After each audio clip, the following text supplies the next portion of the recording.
Carl Jung's warning: avoid anyone who asks you for these 5 things. Jung's most dangerous discovery wasn't about mental illness or the collective unconscious. It was about people who disguise psychological predation as love. In his private notes locked away for decades, Jung documented something he called psychic vampirism: individuals who systematically drain others' life force through 5 specific requests that sound completely normal, even caring. These aren't the obvious predators asking for money or sexual favors. These are the people in your life who leave you mysteriously exhausted after every interaction, despite appearing vulnerable, spiritual, or emotionally sophisticated. Jung discovered that certain request patterns reveal what he termed shadow possession, complete identification with wounded inner darkness while projecting all light onto others.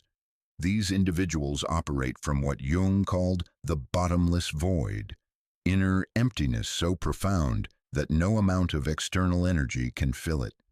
They're not consciously manipulating you. That's what makes them so dangerous. Jung's research revealed that psychic vampires consistently target highly empathetic, creative, and spiritually developed individuals. Your sensitivity, your desire to help, your spiritual awareness, these become weapons against you in the hands of someone whose shadow has completely overtaken their capacity for genuine relationship. The most terrifying part: Jung found that these 5 request patterns often emerge from people who appear to be on a healing journey, using therapeutic language and spiritual concepts to justify their energy extraction. Modern neuroscience confirms Jung's insight. Brain imaging shows that individuals making these vampiric requests often lack activation in areas associated with empathy and reciprocity. They're literally neurologically wired for one-sided extraction. But Jung discovered something else, something that could save you years of depletion, creative stagnation, and spiritual diminishment. He found that recognizing these 5 requests isn't just about protecting yourself. It's about understanding a fundamental truth about human consciousness that most people never discover. Jung realized that every interaction is an energy exchange. Most people are unconscious of this reality, giving away their life force to anyone who asks, while wondering why they feel chronically exhausted, creatively blocked, or spiritually empty. The 5 requests Jung identified aren't just red flags. They're emergency signals from people whose psychological development has been hijacked by their own unintegrated shadow material. These individuals aren't evil, they're unconscious. But unconscious predation can be more dangerous than conscious malice because it hides behind good intentions and spiritual language. Jung's warning was clear: if you don't learn to recognize these patterns, you'll spend your entire life as an unconscious energy donor, wondering why your light grows dimmer while others seem to thrive off your presence. The requests sound so reasonable, so caring, so vulnerable. That's exactly why they work.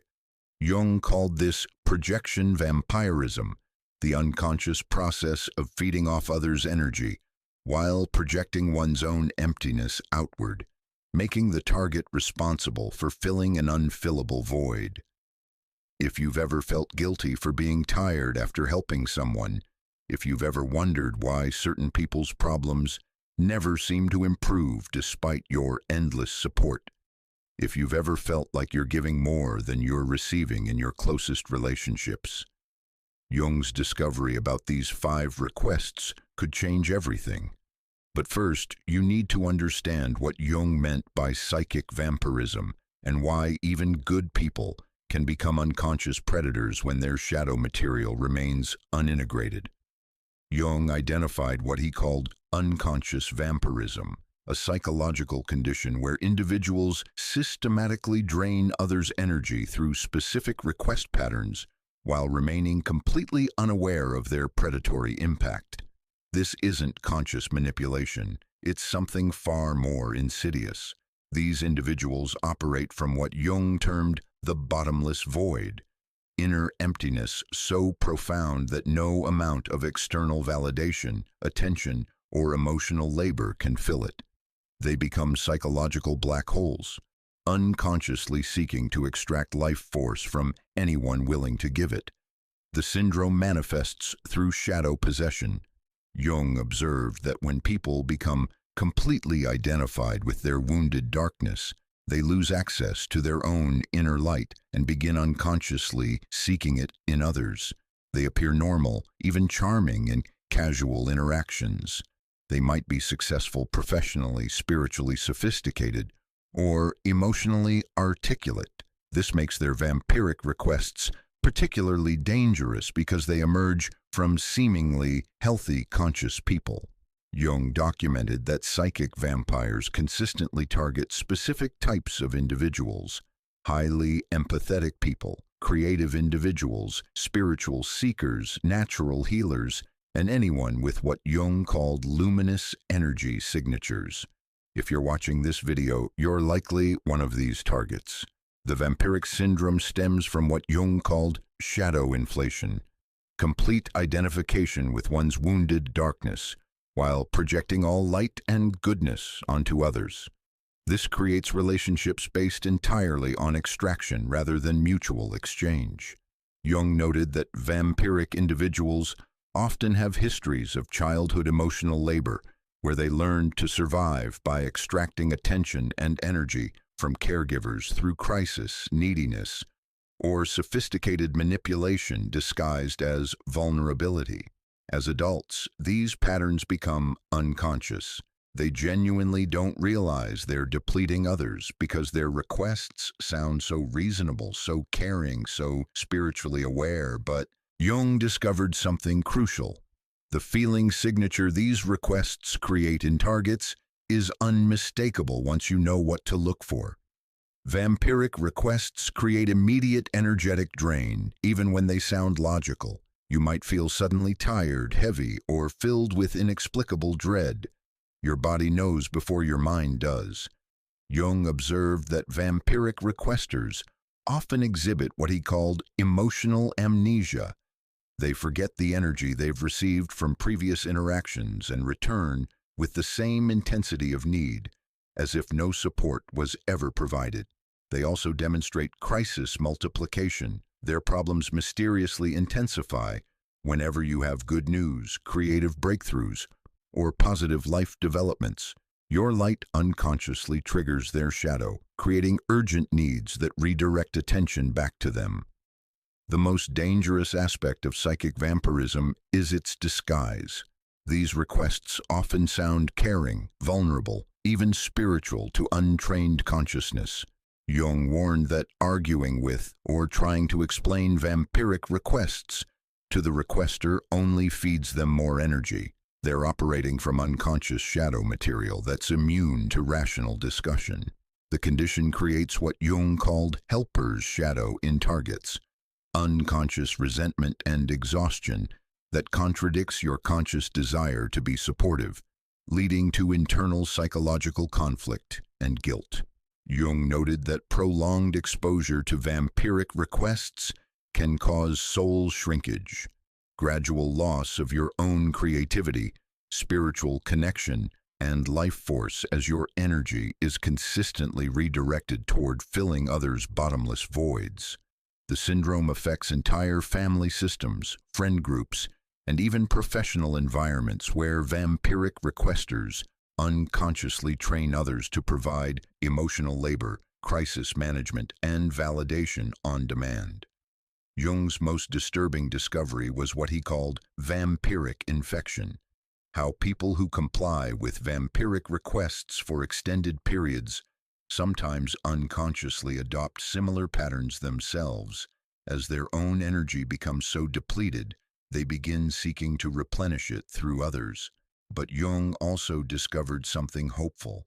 He found that understanding vampiric request patterns isn't just about protection.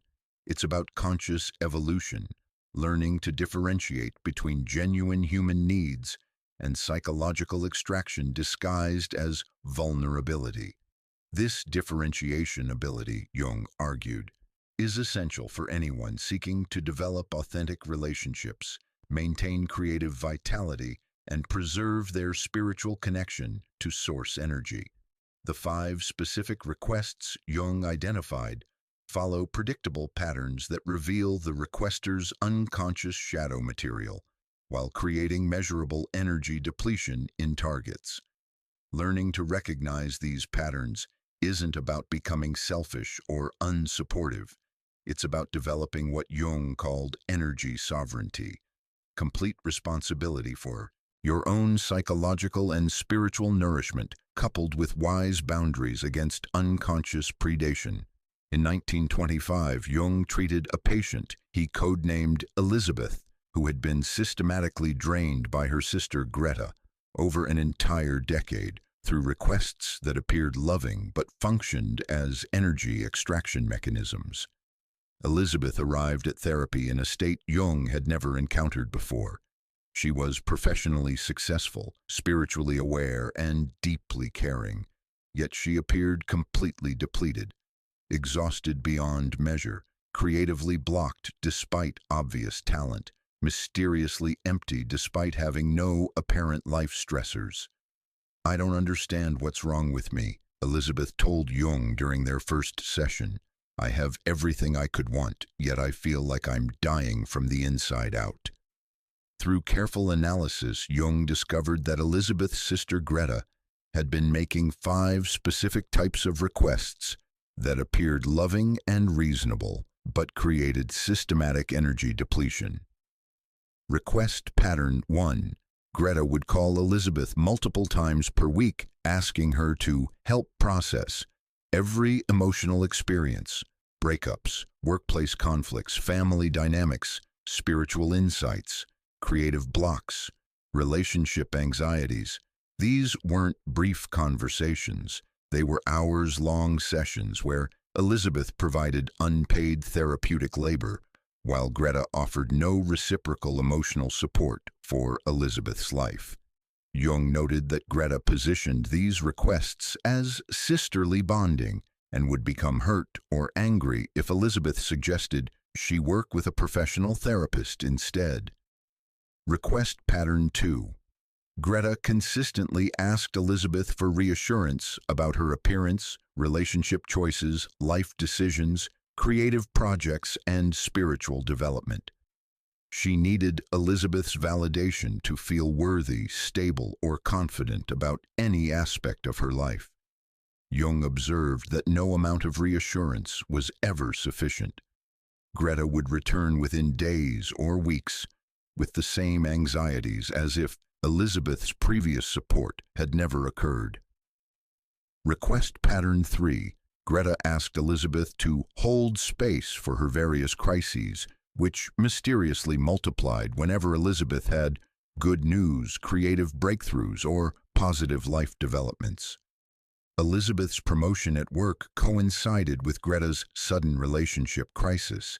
Elizabeth's engagement triggered Greta's spiritual emergency. Elizabeth's artistic successes created urgent need for Elizabeth to support Greta through mysterious health anxieties. Jung recognized this as light targeting, unconscious shadow material in Greta that was triggered by Elizabeth's positive experiences, creating urgent extraction opportunities. Request pattern 4. Greta regularly asked Elizabeth for her honest opinion about situations where any response would create drama, conflict, or no-win scenarios. Should she confront her boss? Was her boyfriend cheating? Did her friend really like her? Was her spiritual teacher authentic?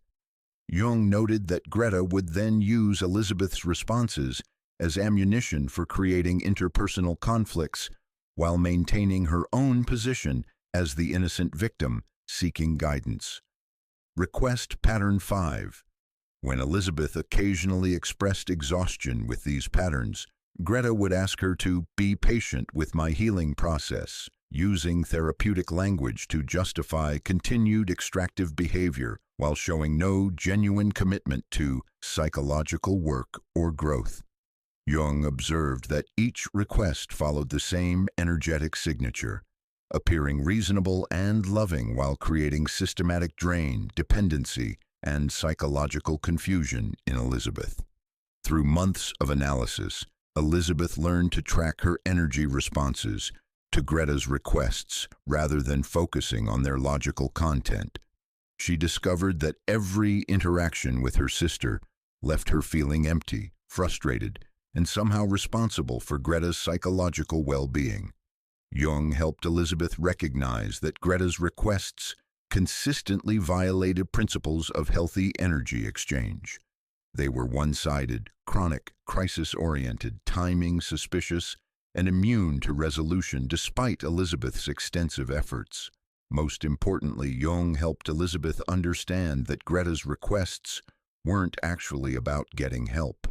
They were about maintaining a psychological dynamic where Elizabeth functioned as Greta's external source of emotional regulation, self-worth, and crisis management. Your sister has made you responsible for her internal world, Jung explained to Elizabeth. This isn't love. This is unconscious predation disguised as family care.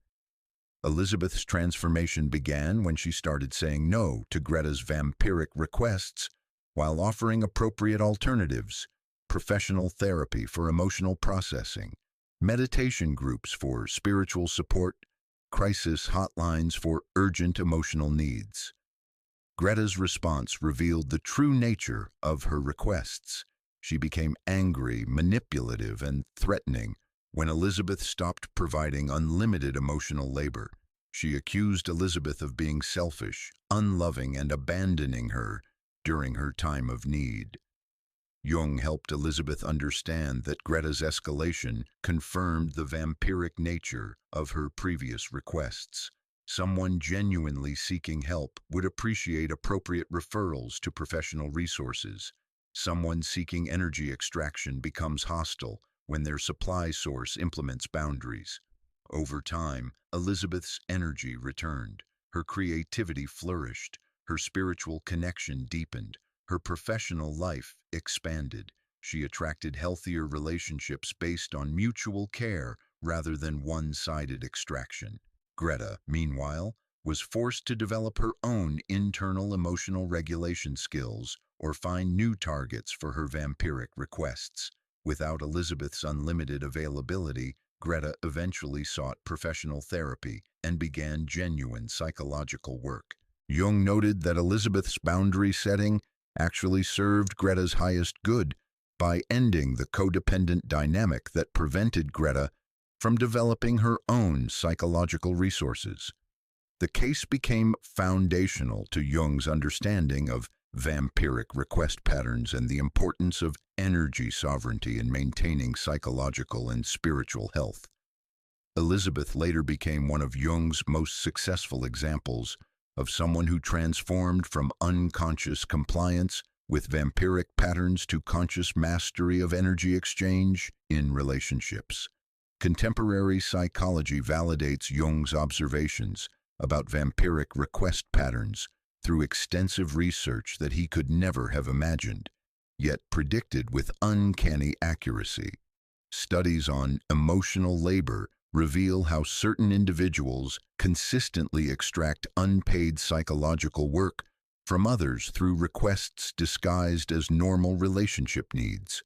Research shows that chronic emotional labor providers experience measurable fatigue, decreased creativity, and symptoms resembling burnout, exactly what Jung observed in vampiric request targets. Neuroscience research demonstrates that people making vampiric requests often exhibit dysregulation in brain areas associated with empathy and reciprocity.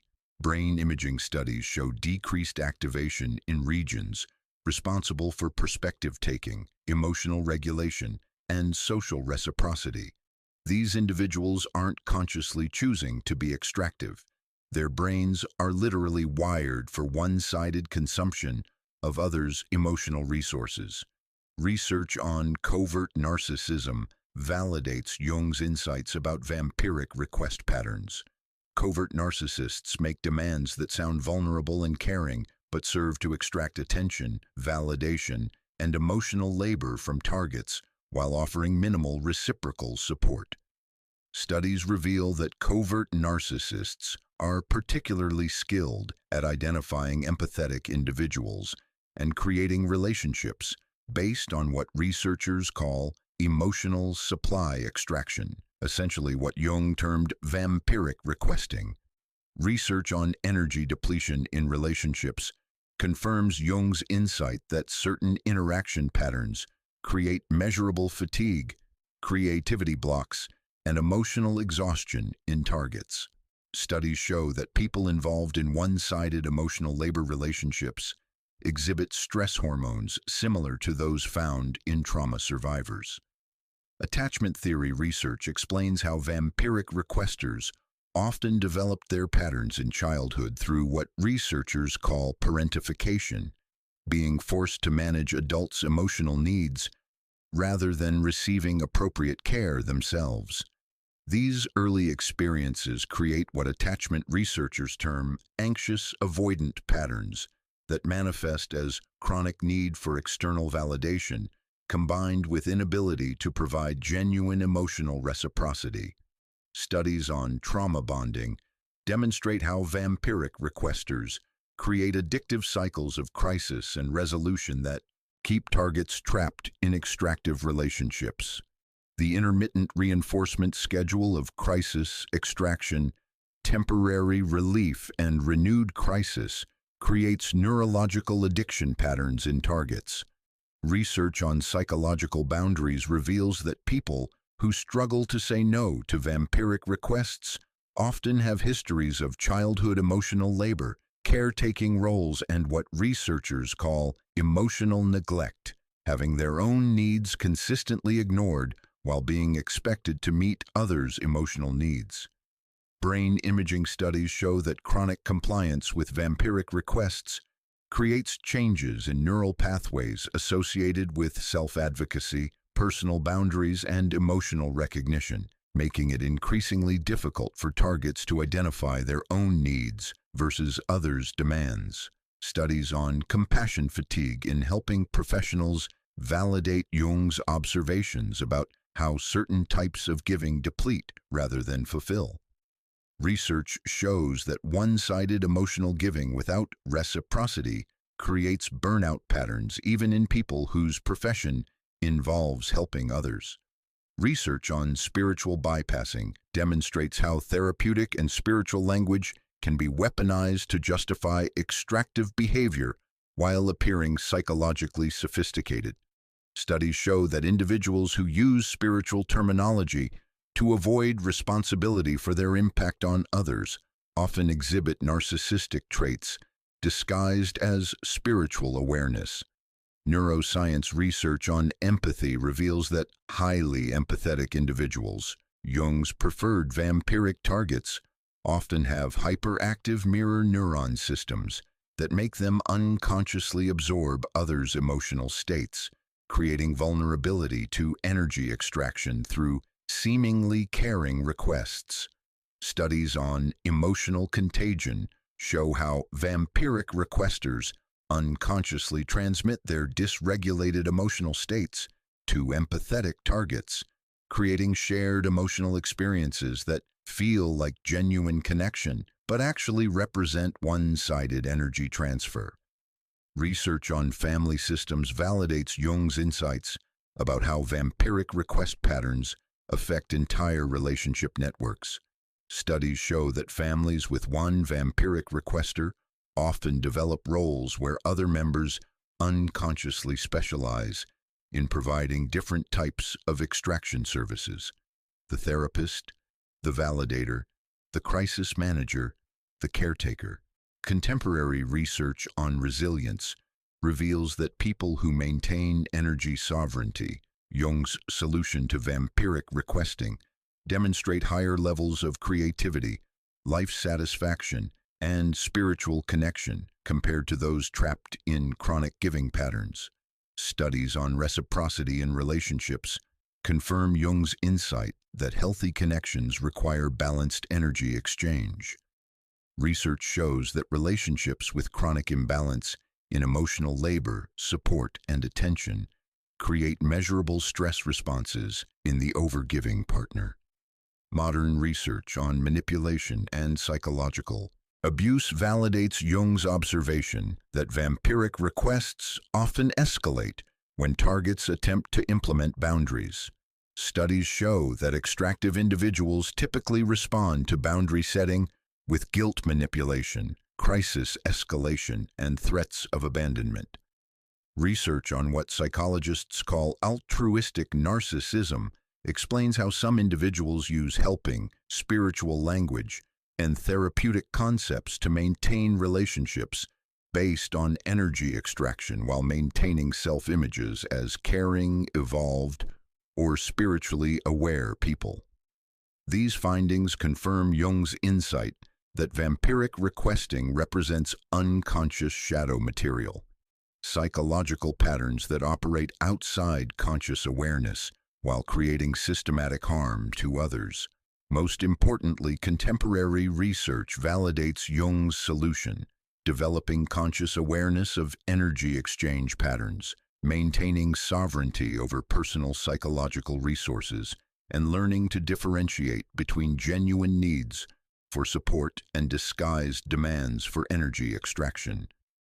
Jung identified 5 specific request patterns that reveal unconscious vampirism and shadow possession. Each contains what he called a vampiric hook, emotional manipulation designed to extract energy while maintaining the requester's self-image as vulnerable, spiritual, or growth-oriented. Request 1. Can you help me process this? This seemingly therapeutic request masks demands for unpaid psychological labor, positioning you as their personal therapist while offering no reciprocal emotional support. Jung noted this reveals fundamental inability to develop internal emotional regulation. The requester has learned to outsource their psychological processing to others rather than building their own capacity for self-reflection, emotional integration, and mental clarity. The vampiric hook lies in the therapeutic language. Who wouldn't want to help someone process their emotions? It sounds caring, conscious, and spiritually aware. But Jung observed that genuine processing requests are occasional, reciprocal, and focused on specific situations. Vampiric processing requests are chronic, one-sided, and cover every minor emotional fluctuation in the requester's life. These individuals want you to provide the psychological work they should be doing themselves, making sense of their feelings, finding meaning in their experiences, developing emotional regulation skills, and integrating difficult emotions. Jung called this psychological outsourcing, making others responsible for internal work that's essential for individual development and consciousness expansion. The energy drain occurs because you're doing double psychological work, managing your own emotional processing while also carrying the burden of someone else's unintegrated psychic material. Request 2. I need you to reassure me about. This pattern reveals what Jung called validation addiction, chronic inability to self-soothe or develop internal worth, making others responsible for their emotional stability while creating exhausting cycles of temporary relief followed by renewed anxiety. Jung observed that validation addicts require external confirmation for every aspect of their lives. Appearance, relationships, career choices, creative projects, spiritual insights, daily decisions. They've never developed what Jung called internal compass, the ability to trust their own judgment and maintain self-worth independent of others' opinions. The vampiric hook is the apparent vulnerability and trust implied in seeking your opinion. They're valuing your judgment, asking for your wisdom, trusting you with their insecurities.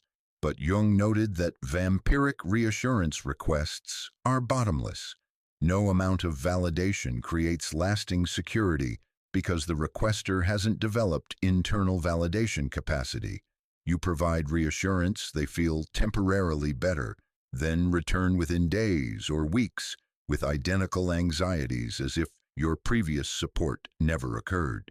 Jung called this emotional amnesia, the unconscious forgetting of received support that keeps the validation cycle perpetually active. The energy drain occurs because you become responsible for maintaining someone else's self-worth and emotional stability, an impossible task that creates chronic stress and guilt when your reassurance inevitably proves insufficient. Request 3. Can you hold space for me while I...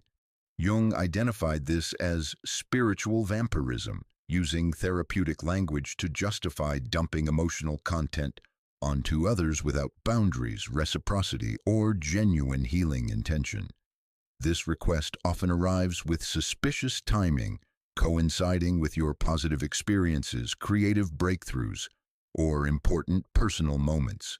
Jung called this light targeting, unconscious shadow material triggered by others' good fortune that creates urgent extraction opportunities. The vampiric hook lies in the spiritual terminology. Holding space sounds conscious, therapeutic, and spiritually sophisticated.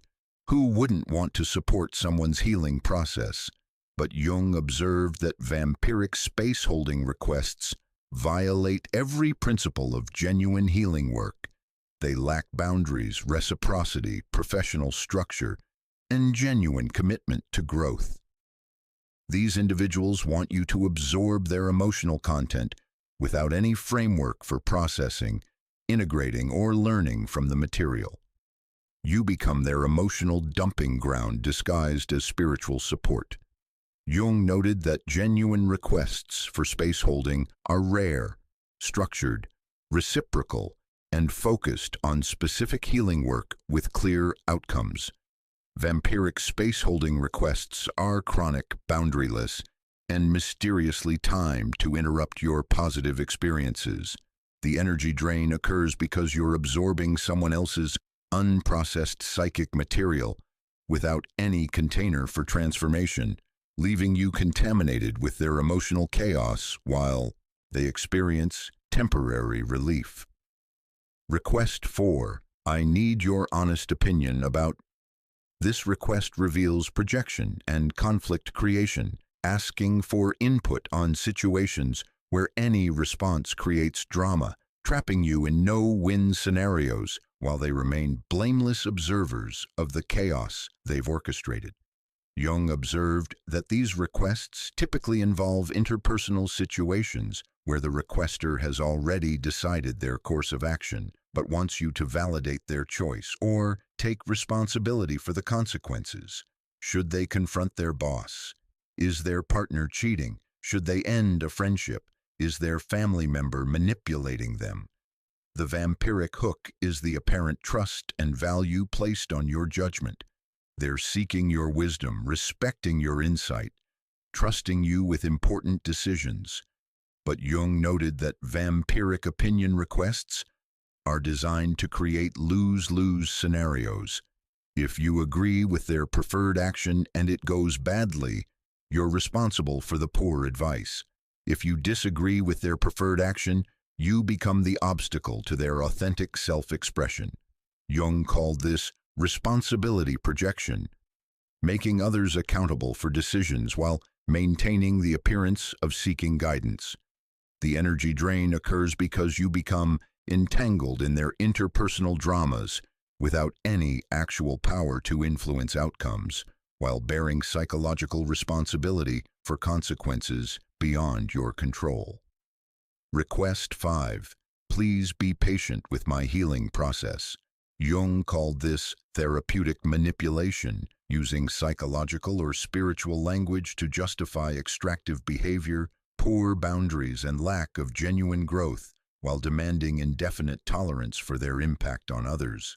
This request typically emerges when you express exhaustion, frustration, or need for boundaries regarding their previous vampiric patterns.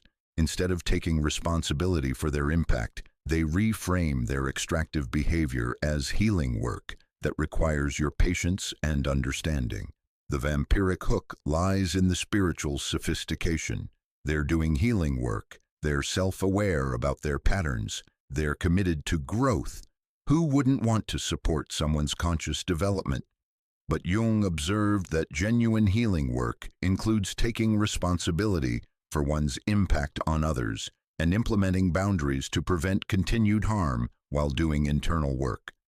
Vampiric healing process requests use therapeutic language to justify continued extractive behavior without any meaningful changes or professional support for their development. Jung noted that people genuinely committed to healing seek professional resources, implement boundaries to protect others from their unintegrated material, and demonstrate measurable progress in their patterns over time. The energy drain occurs because you're expected to tolerate indefinite extraction while they do theoretical healing work that never produces actual changes in their behavior or impact on others. Jung's insight was revolutionary. Each of these requests sounds caring, vulnerable, and spiritually aware to untrained consciousness, making them particularly effective at extracting energy from empathetic, caring individuals who want to support others' growth and healing. Jung warned of 5 progressive dangers facing those who comply with vampiric requests, creating what he called the downward spiral of unconscious giving that can destroy your creative vitality, spiritual connection, and psychological health. Danger 1. Energy depletion syndrome. Consistently fulfilling vampiric requests drains your vital life force, leading to chronic fatigue that no amount of rest can cure, mysterious exhaustion despite adequate sleep, and complete creative blockage despite obvious talent. Jung observed that this isn't ordinary tiredness. It's what he called soul fatigue, depletion of your essential life force energy through consistent extraction by others who contribute nothing to your psychological or spiritual nourishment. Victims report feeling empty, hollowed out, spiritually disconnected despite maintaining spiritual practices, and unable to access their creative inspiration or life passion. Jung noted that energy depletion syndrome creates a vicious cycle. The more depleted you become, the less able you are to recognize and resist vampiric requests, making you increasingly vulnerable to extraction. Danger 2. Identity fusion. Vampiric requesters gradually make their emotional states your responsibility, causing you to lose connection to your own feelings, needs, and authentic self-expression. Jung called this psychological enmeshment, the unconscious absorption of someone else's emotional reality until you can no longer differentiate between their feelings and your own, their needs and your own, their problems and your own. You begin monitoring their emotional states more carefully than your own. You feel guilty for having good experiences when they're struggling. You make decisions based on their potential reactions rather than your authentic desires. Jung observed that identity fusion creates what he called proxy living, existing as an extension of someone else's psychological reality rather than developing your own individual consciousness and life path. Danger 3. Boundary dissolution. The seemingly reasonable nature of vampiric requests slowly erodes your ability to recognize and maintain healthy limits, leaving you vulnerable to escalating exploitation from multiple sources. Jung noted that vampiric requests are specifically designed to appear caring and reasonable, making it difficult to justify saying no without feeling selfish or unloving. Over time, your boundary-setting muscle atrophies. You lose the ability to differentiate between genuine needs for support and extractive demands disguised as vulnerability. This creates what Jung called boundary blindness, inability to recognize when others are taking advantage of your generosity, leading to attraction of additional vampiric individuals who sense your availability for extraction. Danger 4. Codependent entrapment.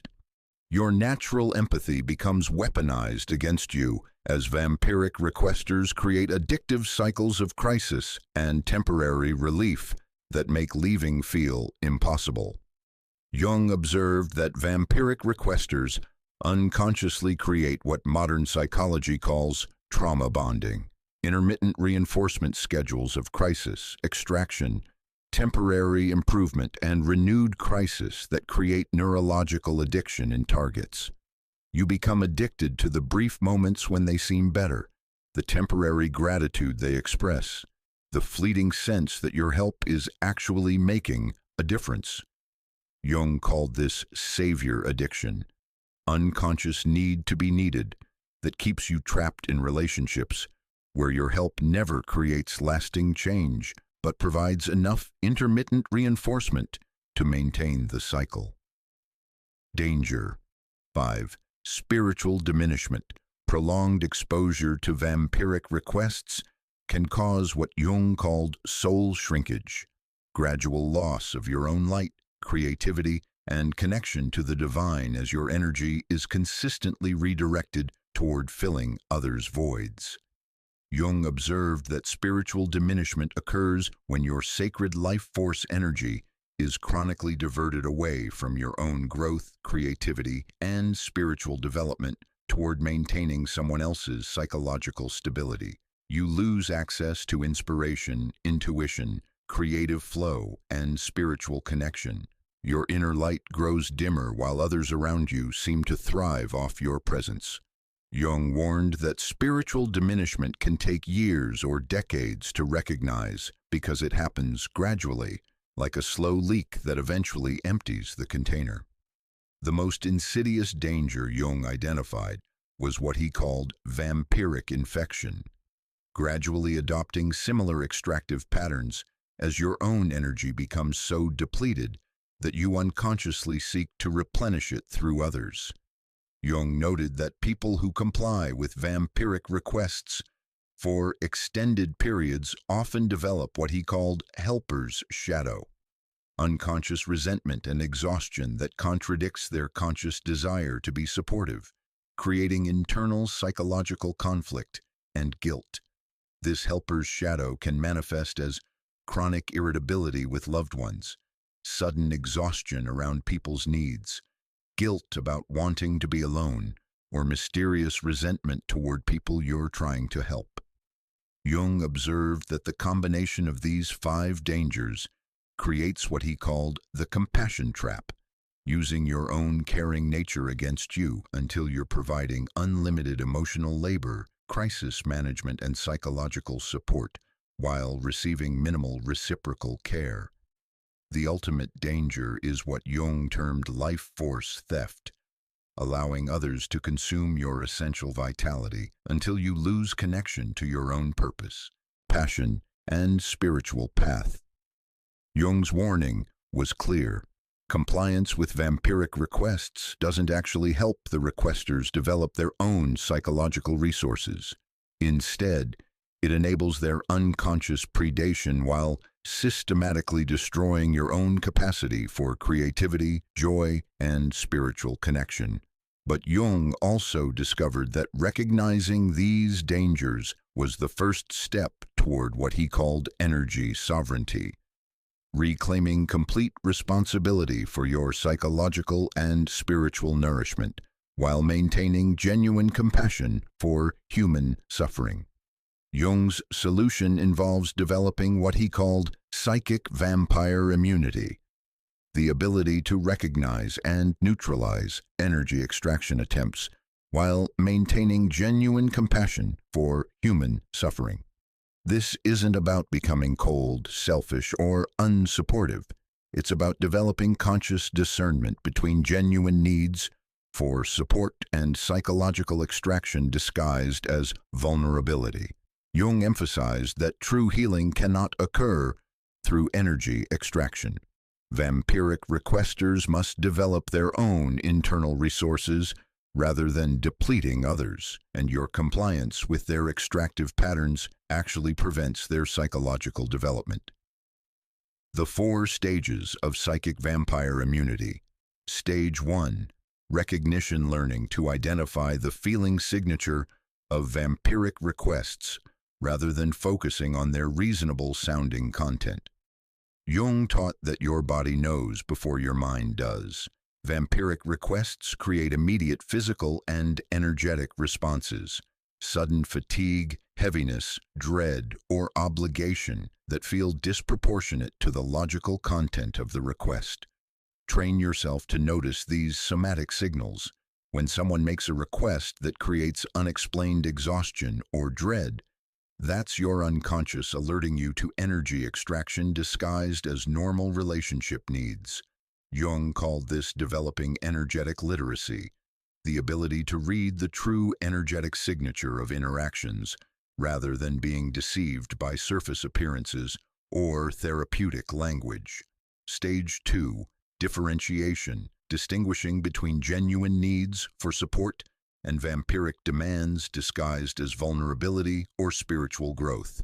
Genuine requests for support are occasional, specific, reciprocal, and demonstrate respect for your boundaries and availability. The person asking is also capable of providing similar support when you need it.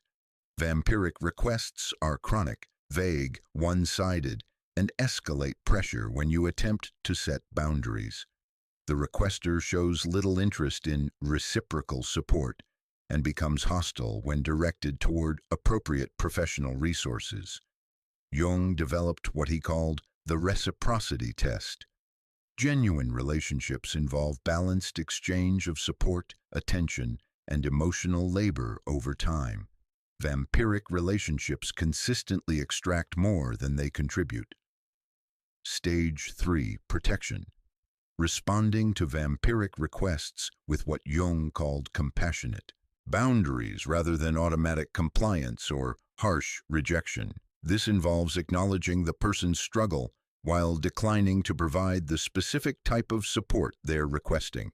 Instead of saying yes to vampiric requests or no without alternatives, you redirect them toward appropriate resources. I can see you're struggling with this.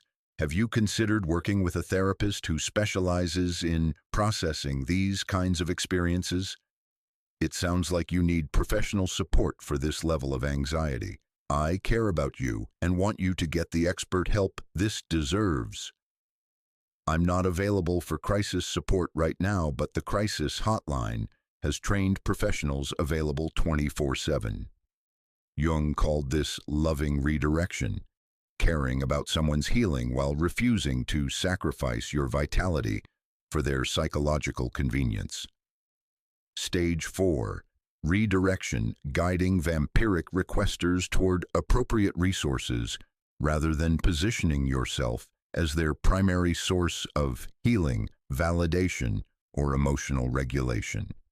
Jung observed that most vampiric requesters have never been directed toward professional resources because people in their lives automatically provide the requested support.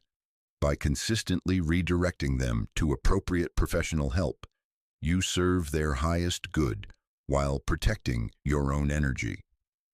Therapists for emotional processing, support groups for validation and community, crisis hotlines for urgent emotional needs, spiritual directors for spiritual guidance, medical professionals for anxiety and depression.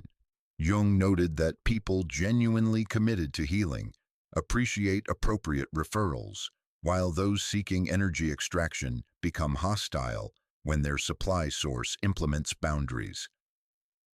Jung's advanced immunity techniques.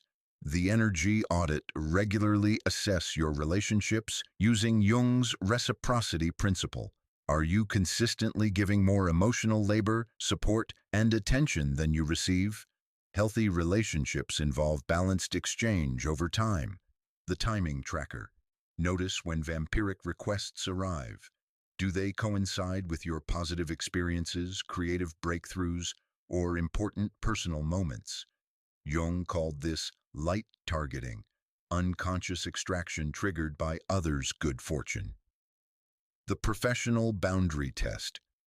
Ask yourself if you would charge money for what someone is requesting. If it resembles therapeutic, coaching, or crisis intervention services, it belongs with paid professionals rather than friends or family. The outcome observer. Track how you feel after complying with requests. Healthy support exchanges leave you feeling neutral to positive. Vampiric interactions leave you drained, while the requester appears energized and often ready for more. Jung stressed that arguing with vampiric requests feeds them more energy. The goal is recognition and strategic non-engagement, rather than explanation or negotiation. True immunity comes from understanding that saying no to vampiric requests isn't selfish but necessary for both parties' psychological health. Your compliance enables their unconscious shadow patterns while depleting your own vitality. Jung warned against trying to heal or fix chronic vampiric requesters through continued compliance. This only reinforces their extractive patterns while preventing them from developing their own psychological resources. The ultimate protection is what Jung called energy sovereignty. Complete responsibility for your own psychological and spiritual nourishment, coupled with strategic boundaries against extraction attempts. Energy sovereignty means recognizing that your life force is sacred, finite, and entirely your responsibility to protect. No one has the right to extract your vitality through requests disguised as vulnerability, spirituality, or love. Jung documented historical examples of individuals who successfully recognized vampiric request patterns versus those who became entrapped by them, revealing the profound difference between energy sovereignty and unconscious compliance. Success example: Marie Curie, despite facing numerous vampiric requests from male colleagues seeking to extract her scientific insights and emotional labor, Curie maintained fierce boundaries around her energy and creative work. Jung noted that Curie consistently refused to become anyone's unpaid therapist, validation source, or crisis manager.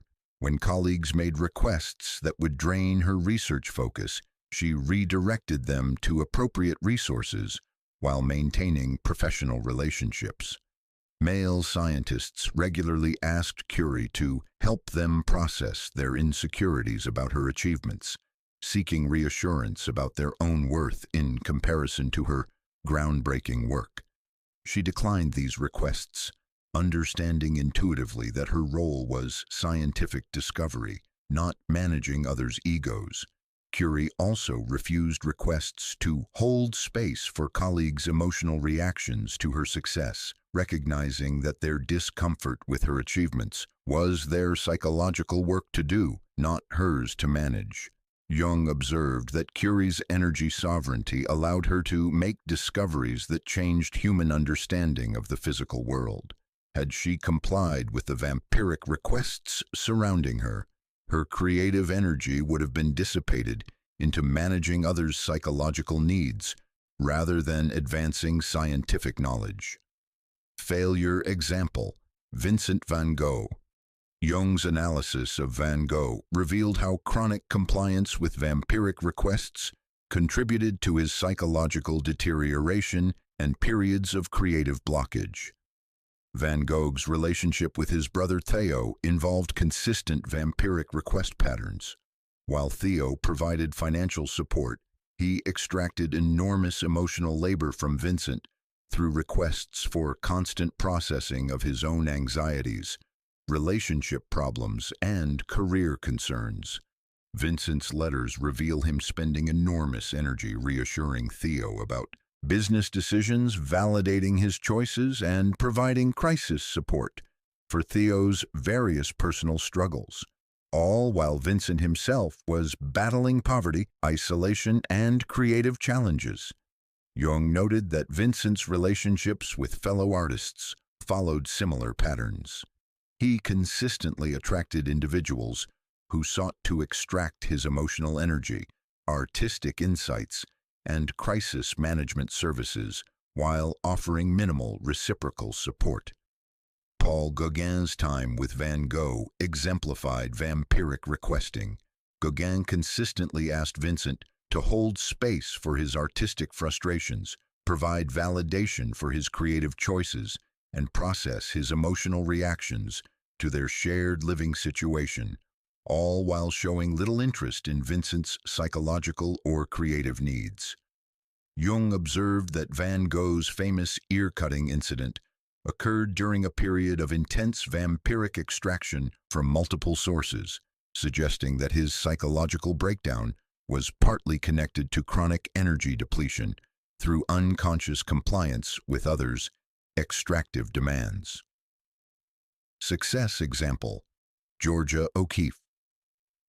Jung studied O'Keeffe as an example of an artist who recognized and refused vampiric requests from critics, collectors, and intimate partners seeking to extract her creative energy. O'Keeffe consistently refused requests from art critics asking her to help them process the meaning of her work, understanding that explaining her creative process would dissipate the mysterious power that made her art compelling.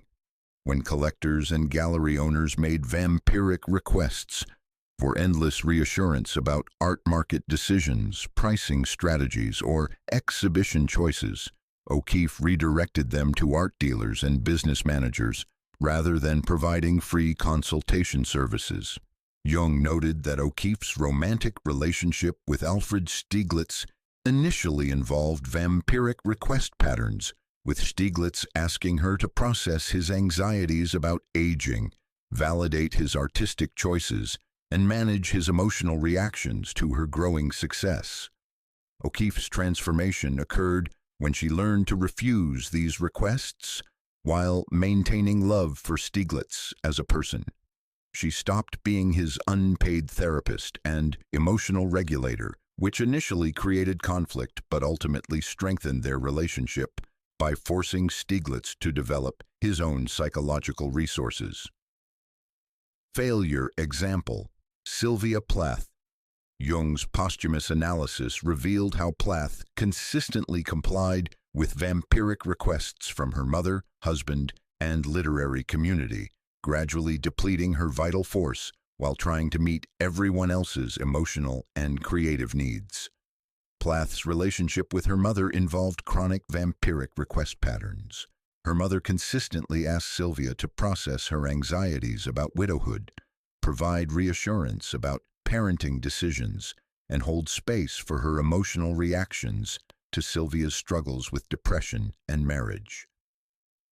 Jung noted that Plath spent enormous energy managing her mother's emotional needs rather than focusing on her own psychological healing and creative development. Her marriage to Ted Hughes involved similar patterns. Hughes consistently asked Plath to validate his poetic choices, process his creative anxieties, and provide emotional support for his various literary and romantic pursuits, while showing minimal interest in reciprocal support for Plath's creative work or psychological needs. Jung observed that Plath's final poems, while brilliant, were written during a period of complete exhaustion from chronic compliance with vampiric requests. Her creative energy was simultaneously reaching its peak expression and being systematically drained by others' unconscious extraction. The literary community also made vampiric requests of Plath, asking her to hold space for discussions of women's roles in poetry, provide reassurance to male poets about their relevance, and process the emotional reactions her work created in others. Jung's analysis suggested that Plath's suicide occurred during a period of maximum creative potential, combined with complete energy depletion through vampiric compliance, creating an unsustainable psychological situation. The key difference. Jung observed that the fundamental difference between success and failure lay in whether individuals recognized their energy as sacred and finite versus viewing it as infinitely available for others' psychological consumption. Those who maintained energy sovereignty produced their greatest creative works, developed fulfilling relationships based on reciprocity, and contributed meaningfully to human consciousness. Those trapped in vampiric compliance experienced creative blocks, depression, spiritual diminishment, and often early death or psychological breakdown despite obvious talent and potential. Jung's insight was revolutionary. Your energy sovereignty isn't selfish. It's essential for your ability to contribute your unique gifts to the world.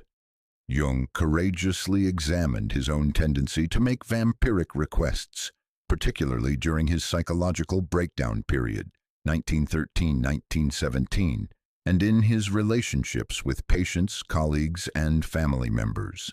This self-analysis became foundational to his understanding of how even well-intentioned, psychologically sophisticated people can unconsciously drain others when operating from shadow possession rather than integrated consciousness.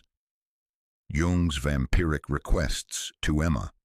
In his Red Book entries and later self-analysis, Jung admitted to making chronic vampiric requests to his wife, Emma, during his psychological crisis period. He consistently asked Emma to help him process his encounters with unconscious material, expecting her to provide hours of unpaid therapeutic labor while he navigated his psychological breakdown. Jung wrote, "I demanded that Emma carry the weight of my psychological darkness while positioning myself as too fragile or important to carry hers." Jung recognized his requests for reassurance about his theoretical insights as vampiric extraction disguised as intellectual partnership. He would ask Emma to validate his ideas, confirm his psychological perceptions, and provide emotional support for his creative struggles, while showing minimal interest in her own intellectual or creative development. Most problematically, Jung asked Emma to hold space for his psychological chaos while offering little reciprocal support for her struggles with managing their household, raising their children, and coping with his emotional unavailability. Jung later wrote, "I made Emma responsible for my emotional regulation while contributing little to hers. I justified this through the grandiose belief that my psychological work was more important than her needs." Vampiric patterns with patients. Jung's analysis of his early therapeutic work revealed numerous vampiric request patterns disguised as professional consultation and psychological exploration. He consistently asked patients to process his theoretical anxieties, seeking validation for his developing ideas about the unconscious, archetypes, and individuation. Jung would present his theories during sessions and ask patients to confirm their relevance or provide reassurance about their accuracy. Jung recognized that he was extracting emotional labor from people who were paying him for therapeutic support, reversing the appropriate power dynamic by making his patients responsible for his intellectual confidence. He also made vampiric requests for patients to hold space for his reactions to their material, asking them to manage his emotional responses to their unconscious content rather than maintaining appropriate professional boundaries. Jung wrote, "I confused my fascination with the unconscious with genuine care for my patients' healing. I was using their psychological material to feed my own theoretical development rather than serving their individuation process." The Sabina Spielrein relationship. Jung's analysis of his affair with patient Sabina Spielrein revealed extensive vampiric request patterns disguised as spiritual and intellectual connection. Jung consistently asked Spielrein to validate his theories about the unconscious, process his emotional conflicts about their relationship, and provide reassurance about his worth as a psychologist and theorist. He made vampiric requests for Spielrein to help him process his guilt about the affair, his anxiety about discovery, and his confusion about balancing his marriage with their relationship. essentially making her responsible for managing the emotional consequences of their inappropriate relationship. Jung asked Spielrein to hold space for his psychological development while showing minimal reciprocal interest in supporting her own individuation process or professional development as a psychoanalyst. Most problematically, Jung requested Spielrein's patience with his healing process regarding the relationship, using therapeutic language to justify continued emotional extraction while avoiding responsibility for the harm their affair was causing to both her development and his family. Jung later recognized, "I used Sabina's love and intellectual gifts to support my own psychological development while treating her individuation as secondary to my needs." Vampiric patterns with colleagues. Jung's examination of his professional relationships revealed vampiric request patterns disguised as intellectual collaboration and mutual support. He consistently made requests to colleagues like Freud for reassurance about his theoretical insights, validation of his creative contributions, and emotional support for his professional anxieties, while becoming hostile when colleagues needed similar support from him. Jung asked professional associates to help him process his conflicts with Freud and other analysts, seeking allies in his theoretical disputes, rather than doing his own psychological work around professional relationships.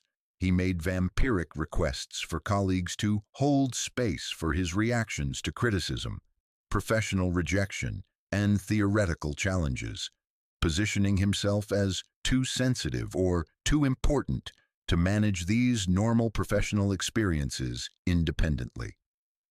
The turning point: shadow integration. Jung's transformation began when he recognized these patterns during his own psychological breakdown and confrontation with the unconscious.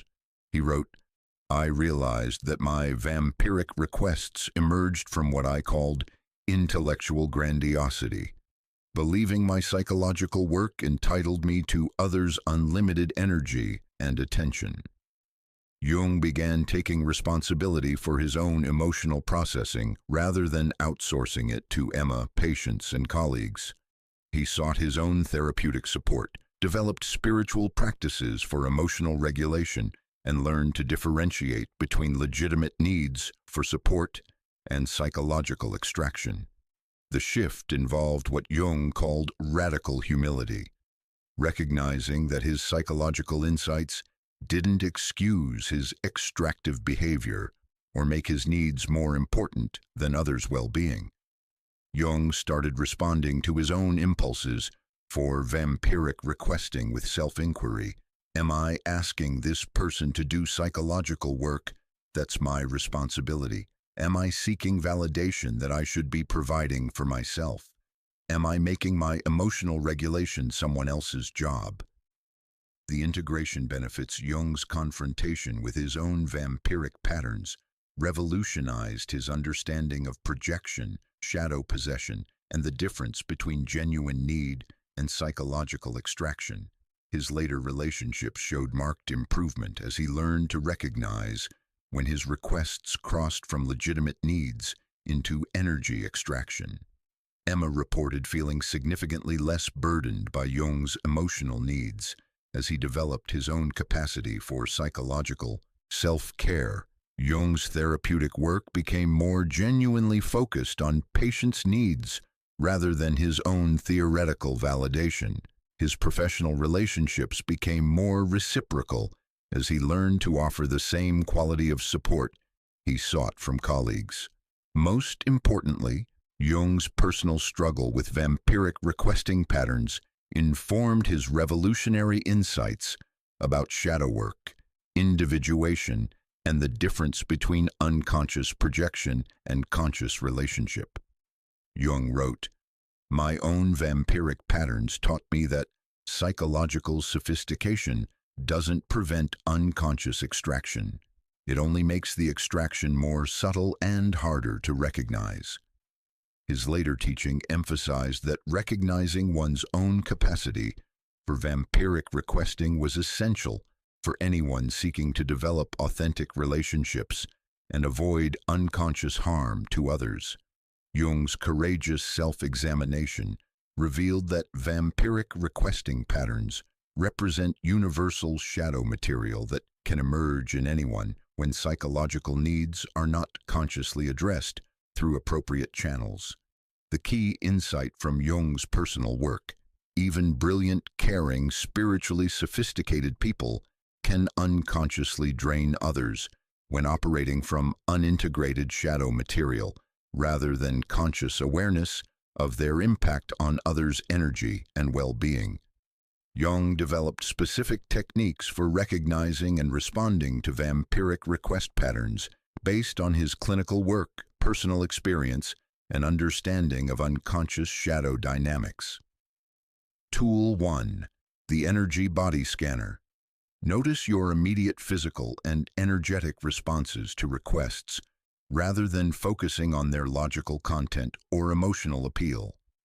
Jung observed that vampiric requests create distinctive somatic signatures, say, sudden fatigue, heaviness in chest or stomach, inexplicable dread, or feeling of obligation that seems disproportionate to the request itself.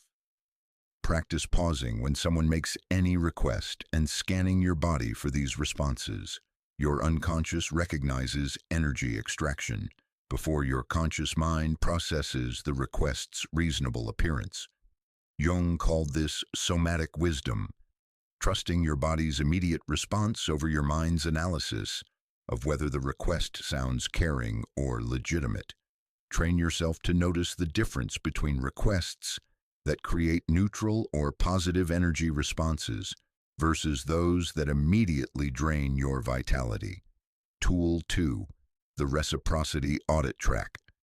Whether the person making requests offers equivalent emotional labor, support, or energy exchange in return over time. Jung noted that vampiric patterns are consistently one-sided. The requester seeks processing, validation, space-holding, opinions, and patience, but shows little interest in providing similar support when you need it. Conduct regular relationship audits. Am I consistently giving more emotional labor than I receive? Does this person seek my support but become unavailable when I need theirs?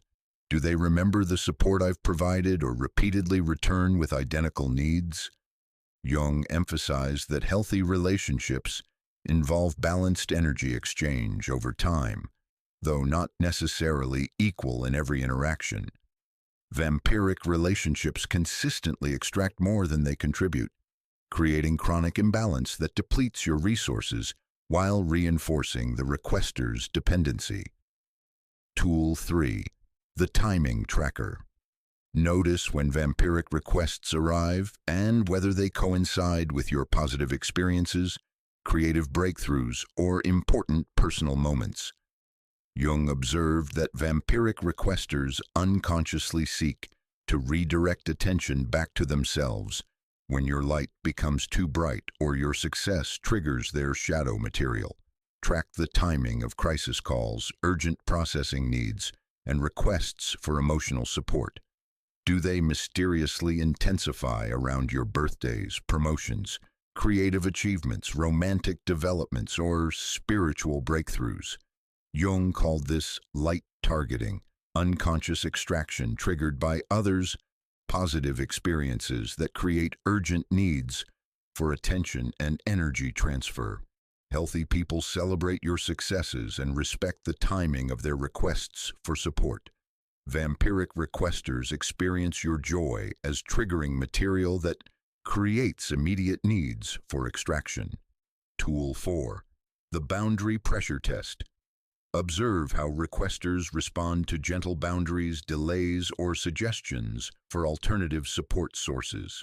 Jung noted that people making genuine requests for support respect boundaries and appreciate appropriate referrals to professional resources. Try responses like, "I'm not available for crisis support today, but I care about you getting help." Or, This sounds like something a therapist could really help you process. Or, I need to focus on my own needs right now. Vampiric requesters typically escalate pressure, guilt, or urgency rather than respecting your limits. They may become angry, manipulative, or threatening when their usual extraction patterns are interrupted. Jung observed that escalation in response to boundaries confirms the extractive nature of the original request. Tool 5. The Outcome Observer Track. How you feel after complying with requests and whether the interaction creates mutual satisfaction or one-sided depletion. Jung emphasized that healthy support exchanges leave you feeling neutral to positive, with sense of meaningful connection and reciprocal care. Vampiric interactions leave you drained while the requester appears energized and often ready for more extraction. You feel empty, frustrated, or somehow responsible for their continuing psychological needs. Notice if you feel resentful after helping, exhausted despite the interaction being brief, or concerned about when they'll need help again. Jung called this post-interaction assessment, using your energy state after helping as diagnostic information about whether genuine support or extraction occurred. Tool 6. The Pattern Mapper Document. Recurring request themes over time and whether they demonstrate genuine growth or cyclical extraction without resolution. Jung observed that vampiric requesters cycle through the same 5 categories repeatedly without genuine resolution, learning, or development of their own psychological resources. Track whether their requests change over time or remain essentially identical. Do they develop capacity to handle similar situations independently, or do they return with the same intensity of need as if no previous support was provided? Genuine requests for support lead to increased capacity and reduced need for similar help. Vampiric requests create dependency and escalating need for external resources. Tool 7. The Urgency Analyzer. Differentiate between genuine emergencies, requiring immediate support, and false urgency around emotional processing or validation needs. Jung noted that real crises involve safety concerns, medical emergencies, or time-sensitive practical problems.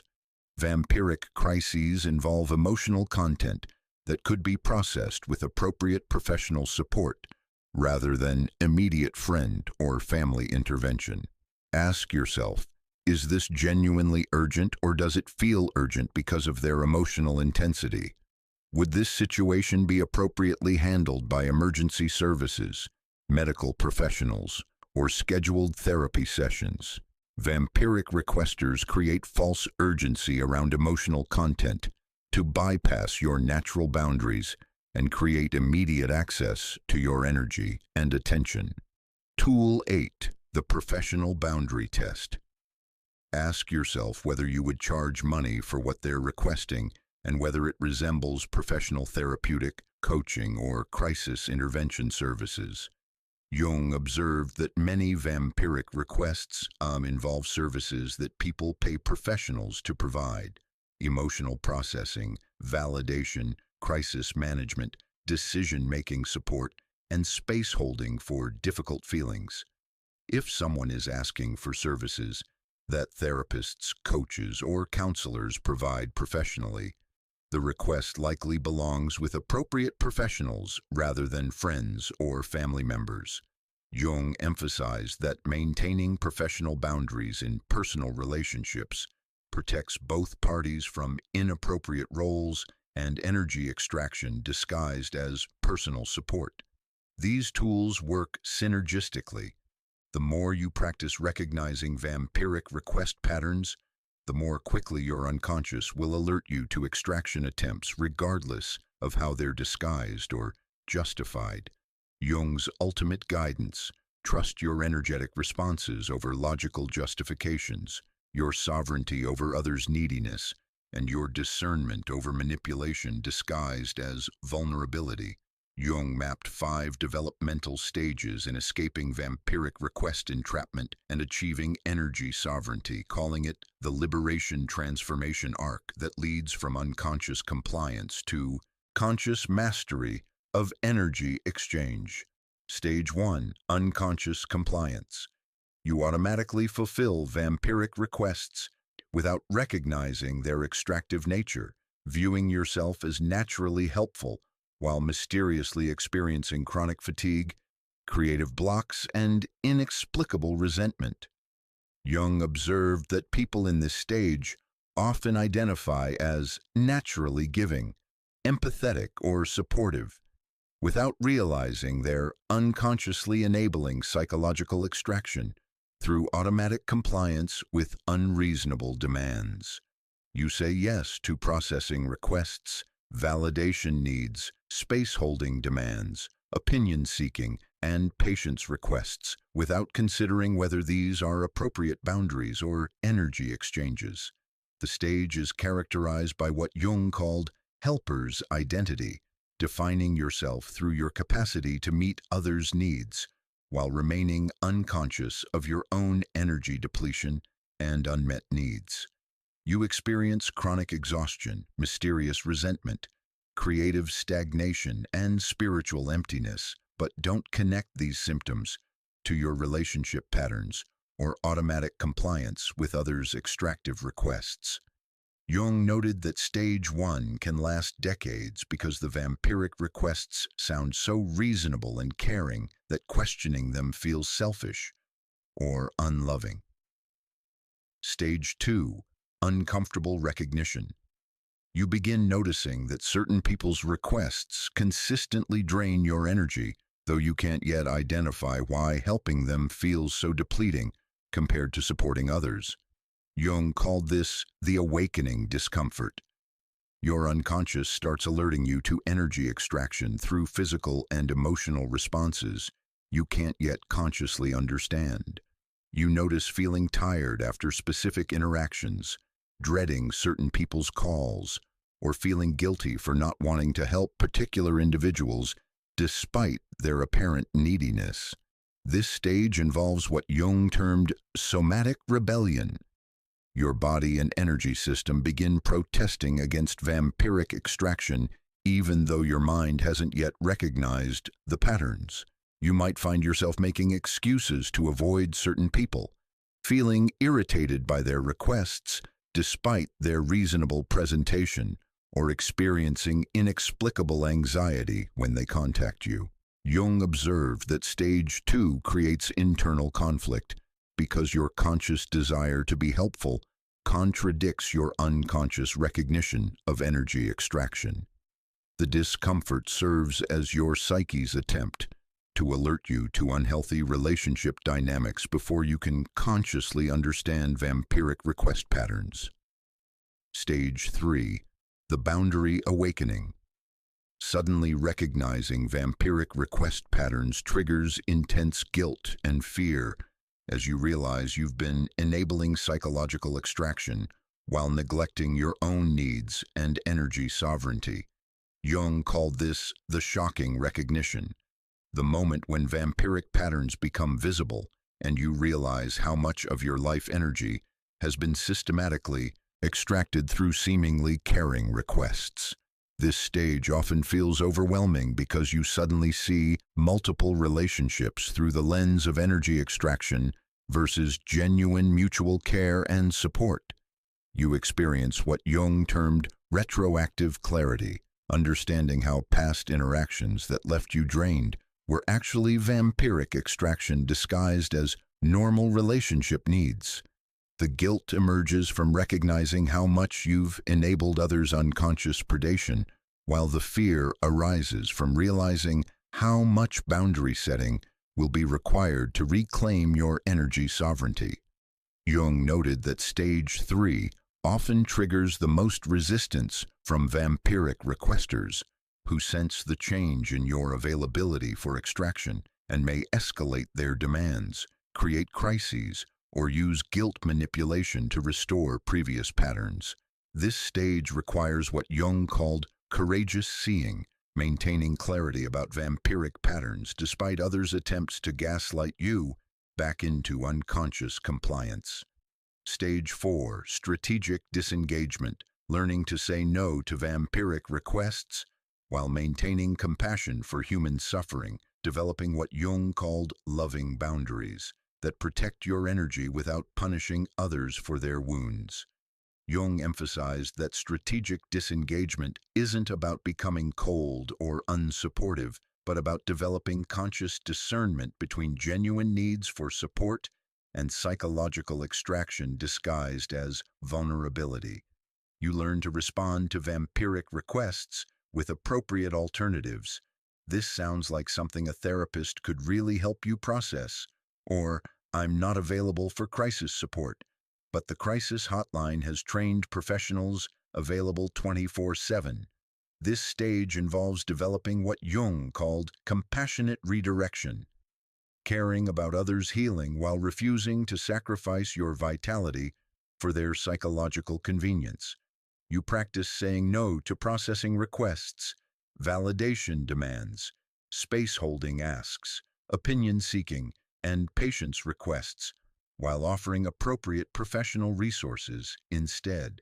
Jung noted that successful disengagement requires maintaining your compassion for others' struggles while taking complete responsibility for protecting your own energy and psychological resources.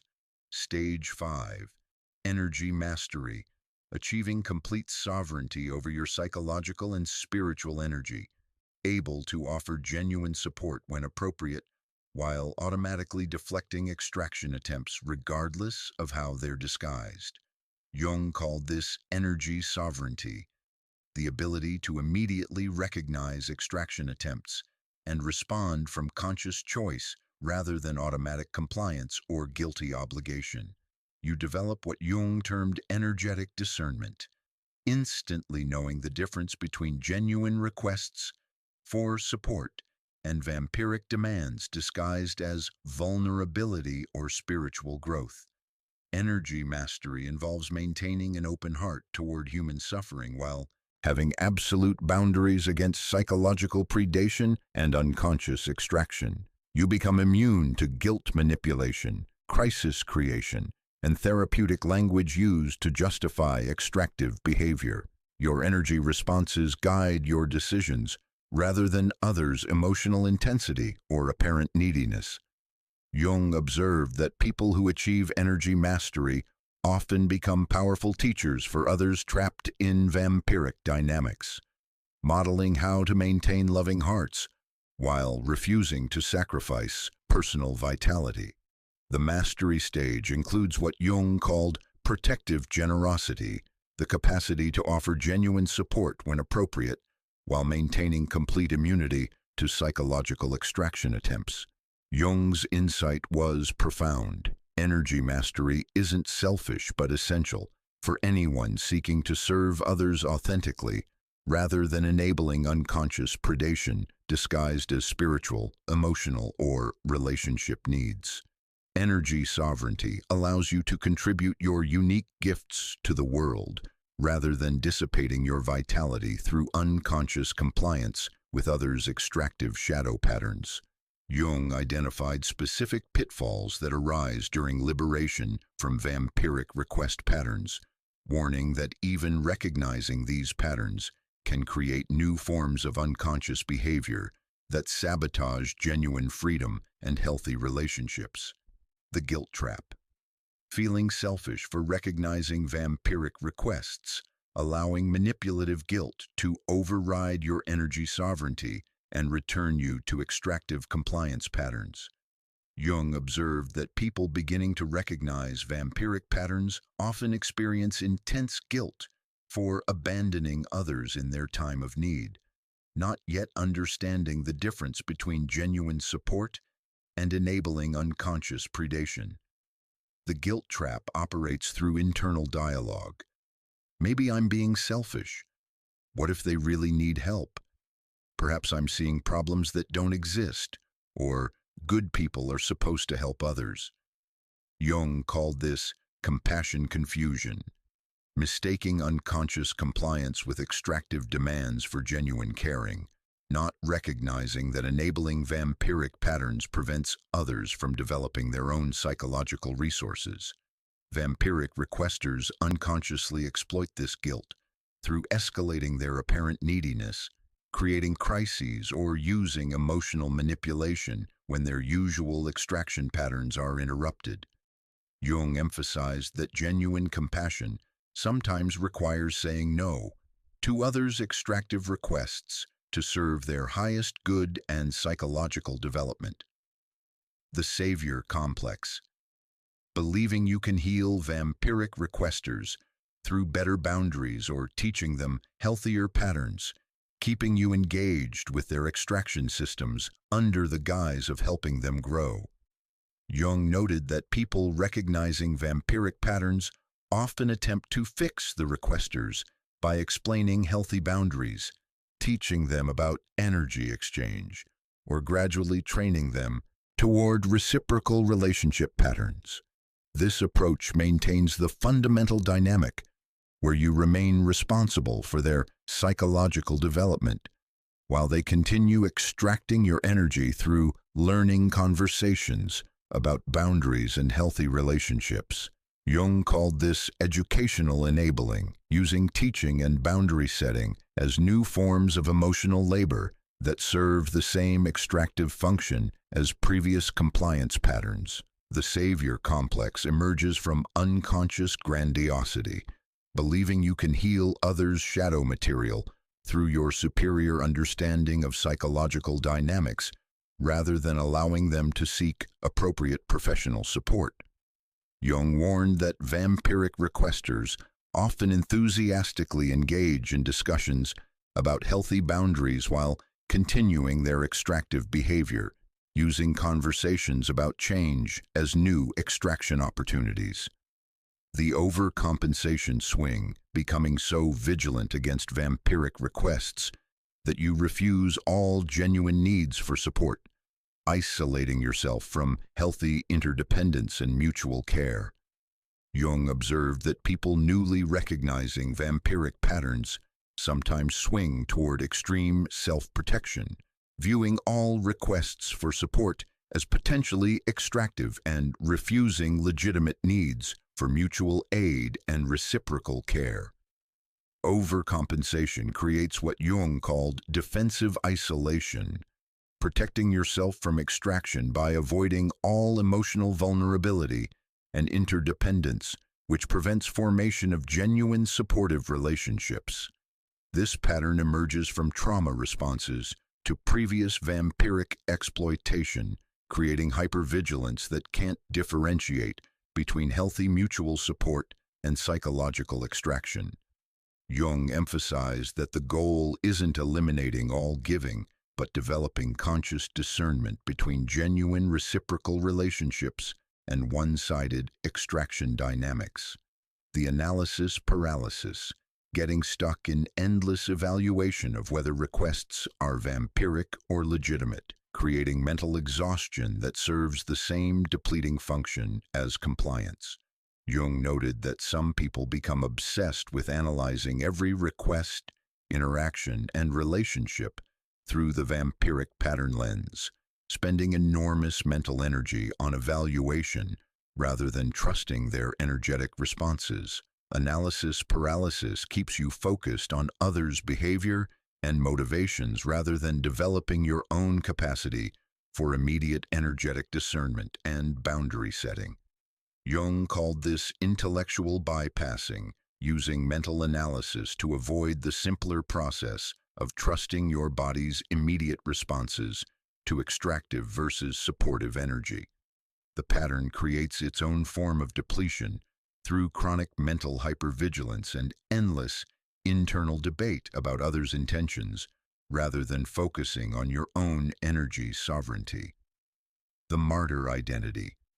Using recognition of vampiric patterns to develop victim consciousness, staying trapped in resentment, rather than moving toward empowered boundary setting and energy sovereignty.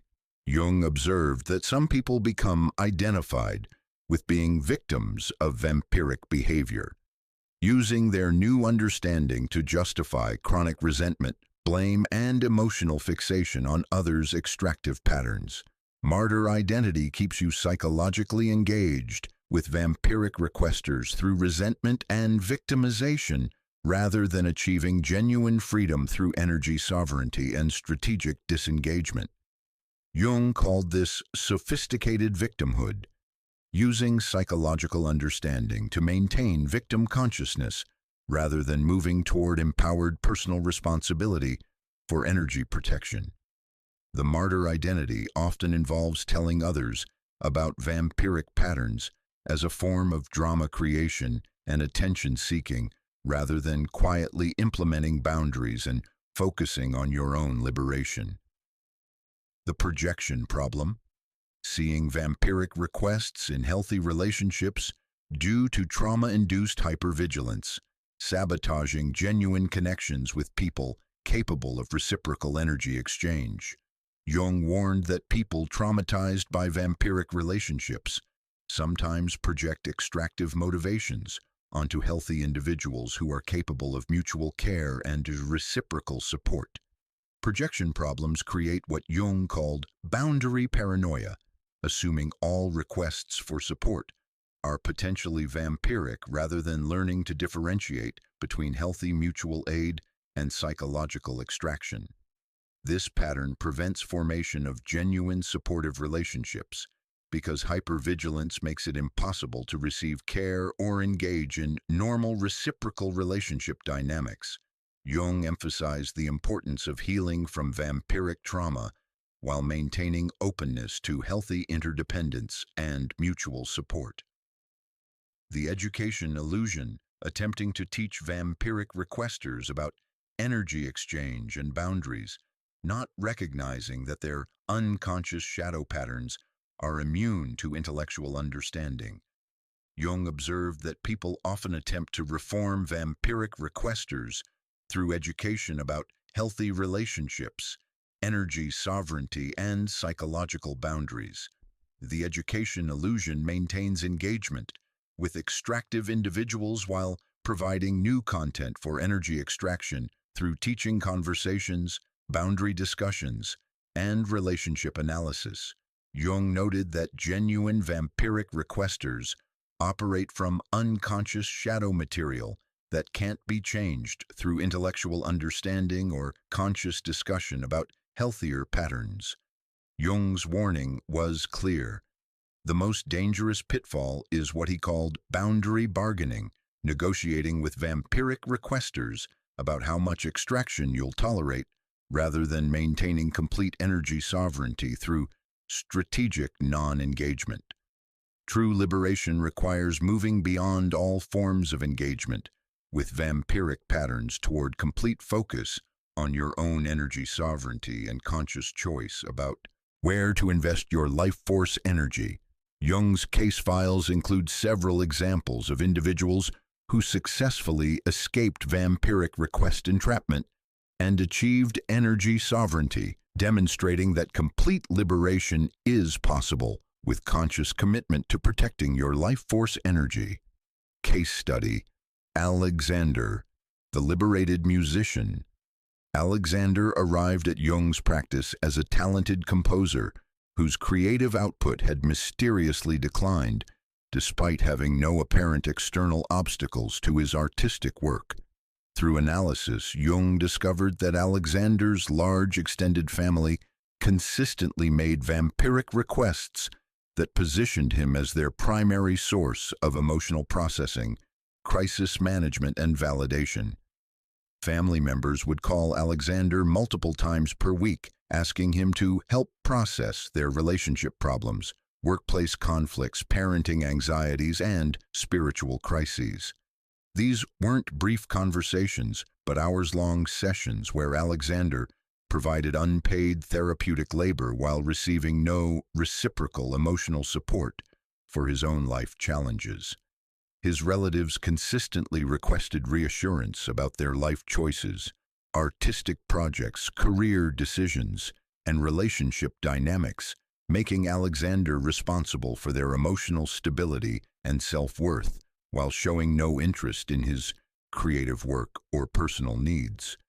Jung noted that Alexander's family members asked him to hold space for their various crises, which mysteriously multiplied whenever Alexander had concert performances, composition deadlines, or professional opportunities that required his focused energy and attention. The transformation began when Jung helped Alexander recognize these patterns and understand that his family's requests were extracting the creative energy essential for his artistic development and professional contribution. Alexander learned to redirect family members to appropriate professional resources. This sounds like something a family therapist could really help you work through, or I care about you and want you to get the expert support this deserves with a trained counselor. Initially, his family became angry, manipulative, and threatening, accusing Alexander of being selfish, abandoning them, and becoming too good for his family relationships. Jung helped Alexander understand that his family's hostile reaction confirmed the vampiric nature of their previous requests. People genuinely seeking help appreciate appropriate professional referrals, while those seeking energy extraction become hostile when their supply source implements boundaries. Over 6 months, Alexander's creative output increased dramatically. He composed his most acclaimed symphony during the period when his energy was no longer being extracted through disguised family therapy sessions. His family eventually adapted to the new boundaries, with several members actually seeking professional support for their emotional needs. The family relationships improved because they were no longer based on Alexander's unconscious sacrifice of his creative vitality. Alexander achieved what Jung called protective generosity, maintaining love for his family while refusing to sacrifice his artistic gift for their psychological convenience. Case study: Sophia, the energy sovereign therapist. Sophia was a successful therapist who realized her personal relationships were filled with vampiric requesters attracted to her professional helping skills, creating a life where she provided therapy both professionally and personally without any space for her own emotional nourishment. Friends, family members, romantic partners, and even casual acquaintances consistently asked Sophia to process their emotional experiences, provide validation for their choices, and hold space for their psychological material. Jung helped Sophia recognize that her therapeutic training made her particularly attractive to vampiric requesters who could access professional-level emotional labor through personal relationships without paying for professional services or respecting professional boundaries. Sophia's transformation involved learning to differentiate between her paid therapeutic work and her personal relationships, refusing to provide free therapy disguised as friendship or family support. She began responding to vampiric requests with clear professional boundaries. What you're describing sounds like something that would benefit from professional therapy. I can give you some referrals to excellent therapists in your area. Jung noted that Sophia's personal relationships had been completely one-sided, with others extracting her professional skills while offering minimal reciprocal care for her own emotional, creative, or spiritual needs. As Sophia implemented boundaries, she attracted healthier relationships based on mutual care rather than professional skill extraction. She found romantic partners who were interested in her as a whole person rather than as a source of free therapeutic services. Sophia developed what Jung called energy discernment, the ability to immediately recognize when someone was seeking her professional services through personal relationship channels versus genuinely wanting mutual friendship or romantic connection. Her personal life flourished as she learned to reserve her therapeutic energy for paid professional work while engaging in reciprocal relationships that nourished rather than depleted her psychological and spiritual resources. The common elements of energy sovereignty. Both Alexander and Sophia developed what Jung termed energy discernment, the ability to immediately recognize extraction attempts, regardless of how they're packaged, justified, or disguised through caring language or spiritual concepts. Jung observed that energy-sovereign individuals possessed what he called protective generosity, the capacity to offer genuine support when appropriate while maintaining absolute boundaries against psychological predation and unconscious extraction. They became immune to guilt manipulation, crisis creation, and therapeutic language used to justify extractive behavior. Their energy responses guided their decisions rather than others' emotional intensity, apparent neediness, or sophisticated justifications. Jung noted that people who achieve energy sovereignty often become powerful teachers for others, trapped in vampiric dynamics, modeling how to maintain loving hearts while refusing to sacrifice personal vitality for others' psychological convenience. Energy sovereignty involves what Jung called sacred selfishness, protecting your life force energy not from miserliness, but from understanding that depleted individuals cannot genuinely serve others or contribute their unique gifts to the world. The sovereign stage includes complete trust in your energetic responses over logical justifications, your personal boundaries over others' neediness, and your discernment over manipulation disguised as vulnerability or spiritual growth. Jung observed that energy-sovereign individuals contribute more meaningfully to others' genuine healing and development because they offer support from fullness rather than depletion, conscious choice rather than guilty obligation. They attract healthier relationships, experience sustained creative productivity, maintain spiritual connection to source energy, and serve as examples of what's possible when someone takes complete responsibility for their own psychological and spiritual nourishment. Jung's insight was revolutionary. Energy sovereignty isn't selfish but essential for anyone seeking to serve others authentically, rather than enabling unconscious predation disguised as emotional, spiritual, or relationship needs. True service emerges from energy sovereignty, the capacity to give from conscious choice and personal fullness, rather than unconscious compliance with others' extractive shadow patterns. Jung believed that individuals learning to recognize vampiric request patterns serves a crucial collective function in healing what he called extraction culture, societal norms that normalize psychological predation disguised as care, spirituality, family obligation, or emotional support. When people stop automatically complying with vampiric requests, society is forced to develop healthier models of support, emotional labor distribution, and genuine mutual aid that serves everyone's psychological development.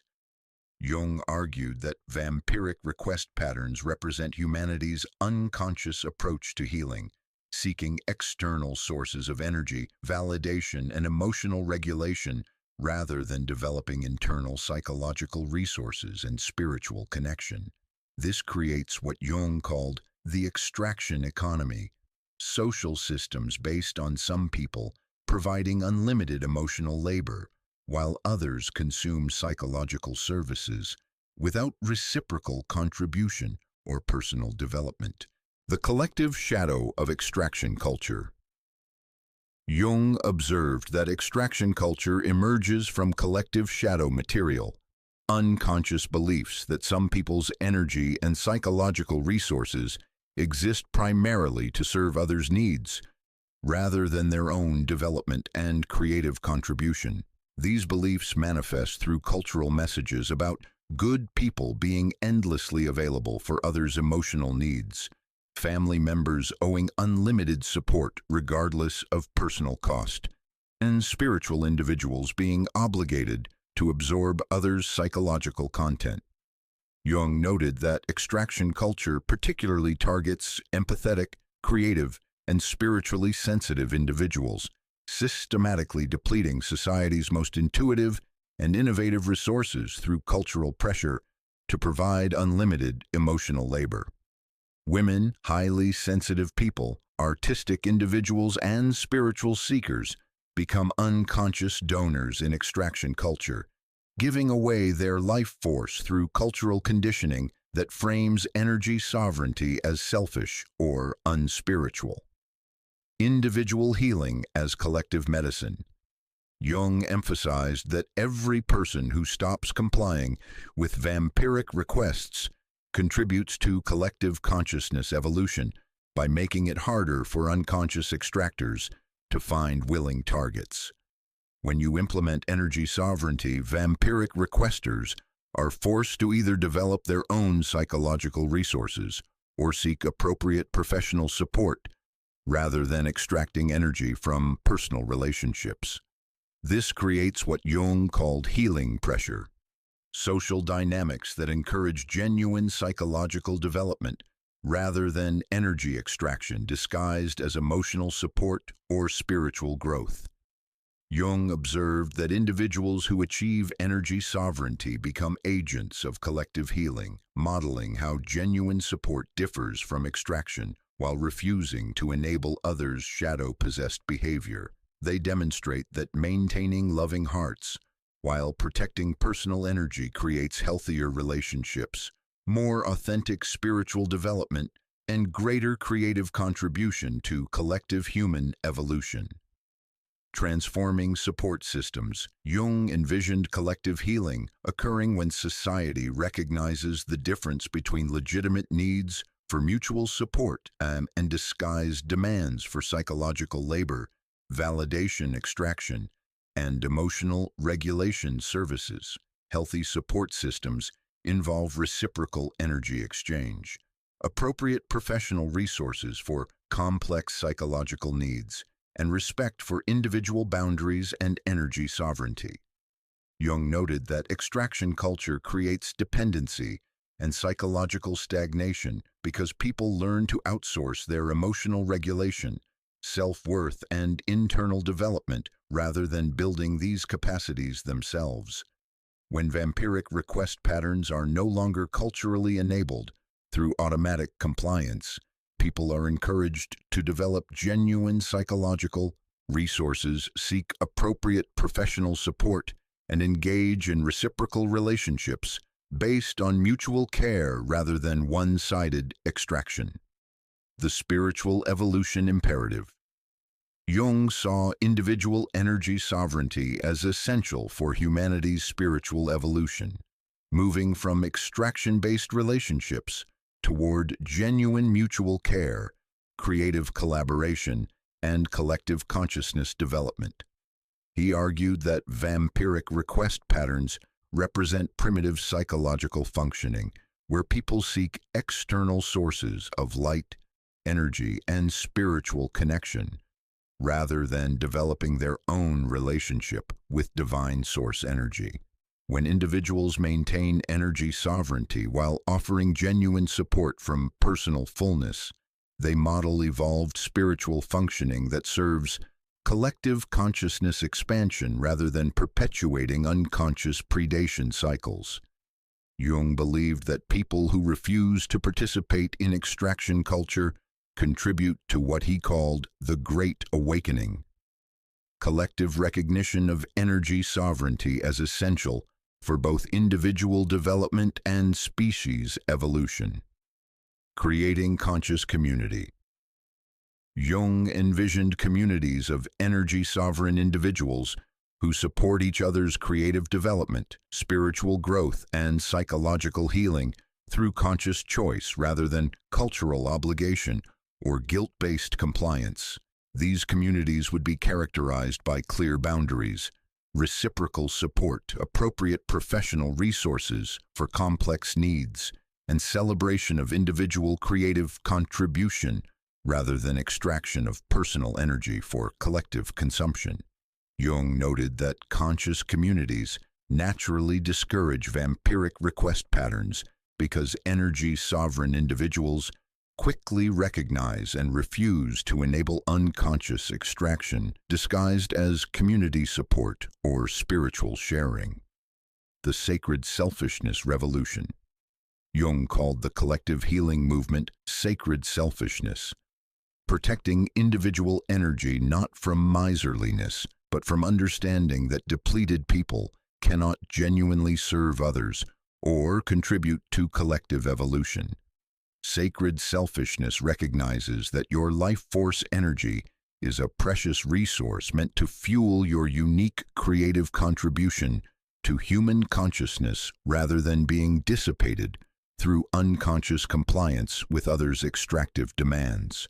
Jung believed that the sacred selfishness revolution would create a world where people develop their own psychological resources, seek appropriate professional support for healing needs, and engage in relationships based on mutual nourishment rather than energy extraction. This collective transformation requires what Jung called evolutionary pressure, enough individuals refusing vampiric request compliance to make extraction-based relationships unsustainable and force development of healthier social patterns. Jung's vision was profound. Individual energy sovereignty isn't selfish, but revolutionary, a necessary step in human evolution toward conscious community, authentic spiritual development, and creative collaboration that serves the highest good of all beings. Every person who learns to recognize and refuse vampiric requests contributes to healing extraction culture and creating a world based on genuine mutual support rather than unconscious psychological predation disguised as care, spirituality, or love. If you've recognized these 5 vampiric request patterns in your relationships, Jung would say your unconscious is alerting you to protect your sacred life force from psychological predation disguised as normal human connection. Trust the fatigue, dread, and resentment these requests create in your body and energy system. They're your psyche's warning signals indicating energy extraction disguised as caring, vulnerability, or spiritual growth. Jung's message is revolutionary. No genuinely caring person needs to make vampiric requests to connect with you authentically or receive appropriate support for their psychological and spiritual development. Real love energizes rather than depletes your life force. Genuine connection supports rather than extracts your creative vitality. Authentic spiritual relationships offer reciprocal nourishment rather than one-sided psychological labor disguised as mutual growth. The sacred choice. The decision to refuse vampiric requests isn't about whether people making these requests are bad or whether you're being selfish by protecting your energy sovereignty. It's about choosing conscious evolution over unconscious compliance. It's about recognizing that your life force energy is sacred, finite, and entirely your responsibility to protect from extraction attempts regardless of how they're disguised or justified. Jung believed that learning to recognize vampiric requests is a sacred initiation into personal power, awakening you to the precious and finite nature of your creative energy while developing discernment between genuine support needs and psychological predation. Every interaction becomes an opportunity to practice energy sovereignty, conscious choice about where to invest your life force rather than automatic compliance with others' extractive demands disguised as reasonable relationship needs. Your revolutionary impact. Your refusal to comply with vampiric requests isn't just personal protection, it's a revolutionary act that helps heal what Jung called extraction culture by refusing to enable shadow-possessed behavior disguised as vulnerability, spirituality, or love. Every person who develops immunity to vampiric request patterns contributes to collective consciousness evolution by making it harder for unconscious extractors to find willing targets while modeling healthier relationship dynamics. When you stop providing unlimited emotional labor, crisis management, validation services, and psychological processing for others, you force them to either develop their own internal resources, or seek appropriate professional support. Jung observed that your energy sovereignty serves others' highest good by ending codependent dynamics that prevent their psychological development and spiritual growth. The transformation promise. Jung's research revealed that people who achieve energy sovereignty experience profound transformation. Creative energy returns, spiritual connection deepens, authentic relationships flourish, and life purpose becomes clear. When your life force is no longer being systematically extracted through vampiric request compliance, you discover your natural vitality, creative inspiration, and spiritual illumination that were always present but unavailable due to chronic energy depletion. Jung noted that energy-sovereign individuals often experience what he called the vitality explosion, sudden access to creative energy, spiritual clarity, and life passion that had been dormant during periods of vampiric extraction. Your authentic self emerges when you're no longer depleting your essence through unconscious compliance with others' psychological extraction disguised as normal relationship needs. The protection practice.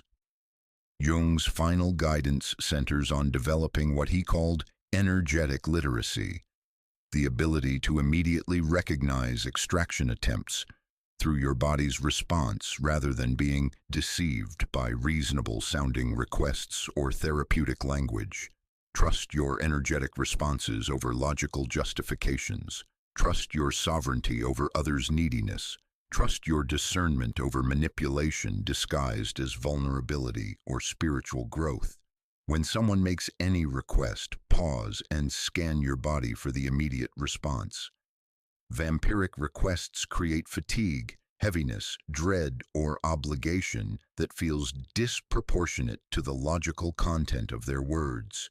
Your unconscious recognizes energy extraction before your conscious mind processes whether the request sounds caring, spiritual, or reasonable. The sacred boundary Jung emphasized that your energy is sacred, finite, and entirely your responsibility to protect from unconscious predation, regardless of others' apparent neediness or sophisticated justifications. No one has the right to extract your vitality through requests disguised as vulnerability, healing work, spiritual growth, or family obligation. Your life force belongs to you and your unique creative contribution to human consciousness. Jung's revolutionary insight. You cannot pour from an empty cup, and you cannot heal others by allowing them to drain your essence through vampiric request compliance. The path to genuine service begins with absolute protection of your own life force energy. Only when you maintain energetic fullness can you offer authentic support that serves others' genuine development rather than enabling their unconscious shadow patterns. Your liberation legacy. Jung believed that people who achieve energy sovereignty become beacons of possibility for others, trapped in vampiric relationship dynamics, demonstrating that conscious choice about energy investment is possible and necessary. Your transformation serves as living proof that breaking free from extraction culture creates more joy, creativity, spiritual connection, and authentic service than unconscious compliance with others' vampiric requests. Every boundary you maintain, every vampiric request you refuse, every redirection to appropriate professional resources contributes to collective healing and evolution toward conscious community based on reciprocal care rather than psychological extraction. Jung's final empowerment. Your energy sovereignty isn't selfish. It's sacred responsibility. Your life force is meant to fuel your unique contribution to human evolution, not to be dissipated through unconscious compliance with others' extractive shadow material. Which of these 5 vampiric request patterns have you recognized in your own relationships? Share your experience in the comments to help others on this liberation journey. Subscribe to join thousands of others walking the path toward energy sovereignty and conscious relationships. Next week, we'll explore Jung's secret techniques for detecting psychological manipulation before it drains your creative vitality. Remember, your energy is sacred. Your boundaries are holy. Your sovereignty is revolutionary. The world needs your light at full brightness, not dimmed by vampiric extraction disguised as love.